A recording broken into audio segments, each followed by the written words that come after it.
বাজারে বেড়েছে কাঁচা মরিচের দাম। সপ্তাহের ব্যবধানে প্রতি কেজি কাঁচা মরিচ 40 থেকে 60 টাকা বেশি দামে কিনছেন গ্রাহকেরা। এর পাশাপাশি বেড়েছে বিভিন্ন প্রকার সবজির দাম। তবে কয়েক ধরনের মাছ, ব্রয়লার ও সোনালী মুরগি এবং ফার্মের মুরগির ডিমের দাম সামান্য কমেছে। গতকাল বৃহস্পতিবার রাজধানীর শেওড়াপাড়া, মোহাম্মদপুর কৃষি মার্কেট ও টাউন হল বাজারের সরেজমিন ঘুরে ও বিক্রেতাদের সঙ্গে কথা বলে জিনিসপত্রের দরদামের এসব তথ্য জানা গেছে। বিক্রেতারা জানান, বাজারে নিত্য ব্যবহার্য পণ্যের সরবরাহ পরিস্থিতি তুলনামূলক স্বাভাবিক হয়েছে।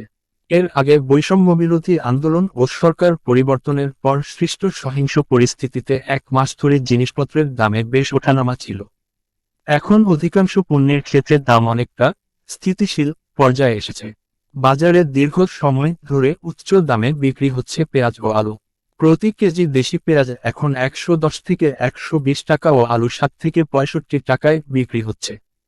সরকারি সংস্থা টিসিবির তথ্য অনুসারে গত 1 বছরের ব্যবধানে আলুর দাম 50% ও পেঁয়াজের দাম 30% বেড়েছে।